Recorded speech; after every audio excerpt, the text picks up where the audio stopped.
Imagine this. You're alone on the last train of the night.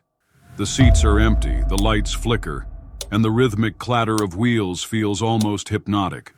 You close your eyes, just for a moment. But when you wake up, you're not alone anymore. There's someone sitting across from you, silent, still, watching. At first you think it's just another passenger, until you realize their face is your face.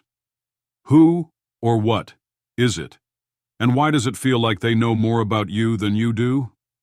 Tonight, we uncover the legend of the silent passenger, a story that will make you think twice before riding alone.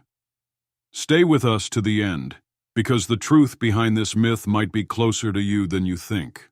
And trust me, you'll want to know what happens before the next time you step onto a late-night train. Midnight trains have their own rhythm, a lonely hum that weaves through the silence of the night. To James, the station felt like a void, swallowing the noise of the day and replacing it with a sense of eerie stillness. Last train of the night. Perfect timing. James steps onto the train, the doors closing behind him with a pneumatic hiss. The car is nearly empty, save for a few scattered passengers. Exhausted from another grueling day at work, James slumped into a seat near the middle of the car. His eyes were heavy, his mind a blur. The dim lights above flickered, but he didn't notice. He was already drifting off. James stirs, his head jerking up as the train jolts slightly. Huh? How long was I out? The car was eerily quiet now.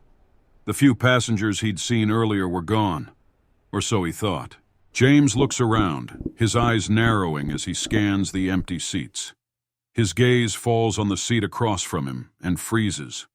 Someone was sitting there, a man, silent, still, his face shadowed beneath the dim, flickering lights. Hey, didn't notice you there. The figure doesn't respond. James shifts uncomfortably, his eyes drawn to the man's face.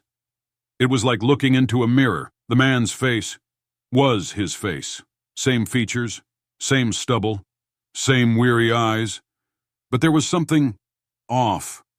The reflection seemed colder, empty. Okay, weird. Is this some kind of prank? Look, if you're trying to freak me out, congratulations. It's working. The figure tilts its head slightly, a motion that mirrors James's own instinctive movement.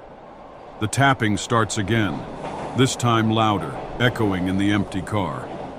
All right, seriously. Who are you?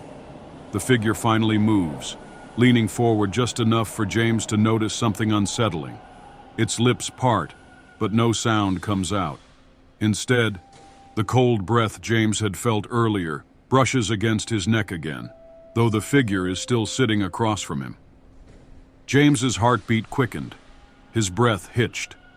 He wanted to move, but his body felt paralyzed, as if unseen strings held him in place.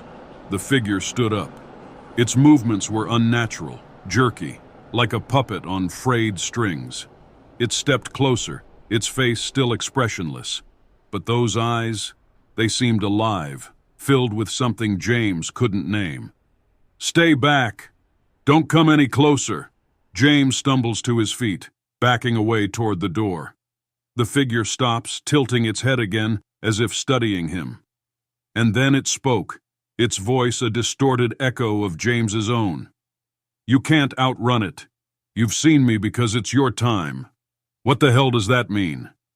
The figure raises its hand, pointing to the train's window. James hesitates, then turns slowly. Outside, he sees something that makes his blood run cold. The train was passing through a tunnel, but the windows reflected something else entirely.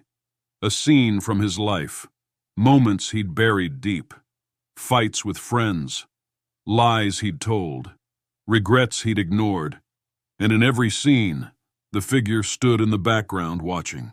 James couldn't take it anymore. He bolted for the door, slamming his fists against it, desperate to escape. The figure remained still, but its presence seemed to fill the car, pressing down on him like a suffocating weight. Let me out! Somebody, Help! The train screeches to a halt. The doors slide open with a groan. James stumbled out onto the platform, gasping for air. The station was dark, deserted. He turned back toward the train, but the figure was gone. Or so he thought. Relief washed over him, but it was short-lived. As he turned, he caught his reflection in a cracked mirror on the platform. And there it was again, his own face staring back at him. But this time, the reflection smiled. James never took the train again. But no matter where he went, he couldn't escape the feeling that he was being watched. And late at night, when the world was quiet, he would hear it, the tapping, a reminder that some reflections can't be escaped. What would you do if you met your reflection in the dead of night? Silent, staring, waiting? The silent passenger may just be a story, or maybe it's a warning. If this story gave you chills, or made you think twice about your next late-night commute, let us know in the comments. Have you ever experienced something unexplainable? Share your story. We're listening.